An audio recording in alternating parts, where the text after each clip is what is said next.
Hello people of the interwebs, welcome to this unboxing video.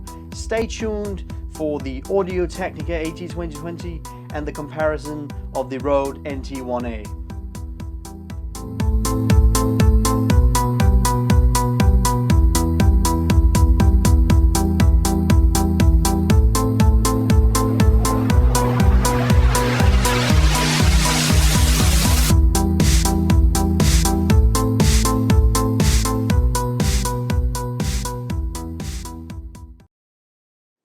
Welcome back people, and let's finally do the unboxing of this cardiac condenser microphone.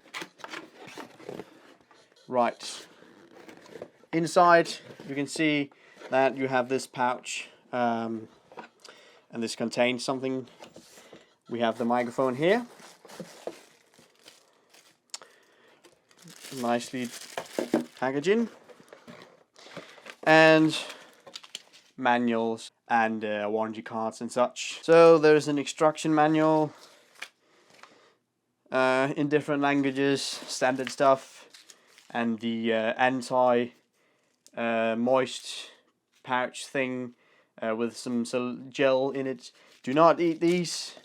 And what's this? A purchase registration card, which is 1 year limited warranty and such stuff like that. This is boring. This is the exciting part, the microphone itself.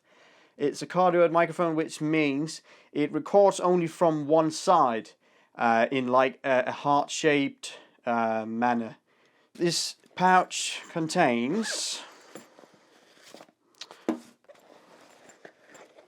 something like a small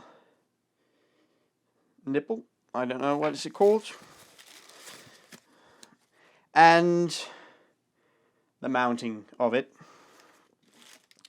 So what you do is you mount this, screw it in place, and then you mount this on a boom of some sorts.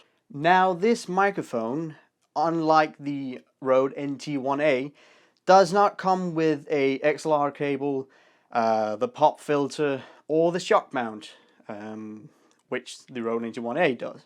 This is the Røde NT1-a. My other microphone, also a cardiac condenser microphone. It does include a pop filter and a shock mount. This microphone is a condenser microphone, which means it requires phantom power, 48 volts to be exact. And to power this, we are going to use the Xenix 1002 USB mixer. And because I already own a condenser microphone, the Røde NT1-a, I find it interesting to see if it compares to this and how it compares.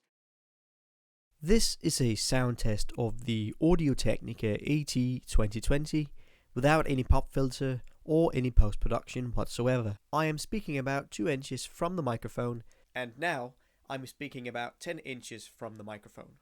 To be fair, I'm going to compare the Røde NT1-a without any pop filter or any post-production as well, and with the same settings as the Audio Technica.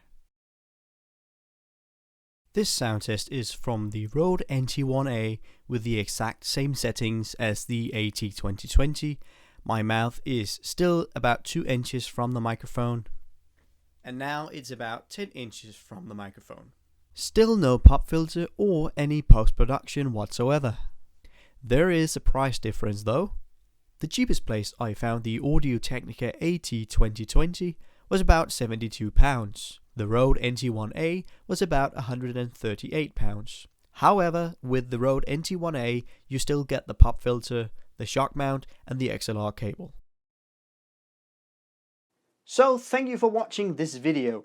I do hope that I helped you decide whether or not you should buy the AT2020 or the Røde NT1-a. So I guess that this is it for today. Don't blow off any fingers. I'll see you in 2016.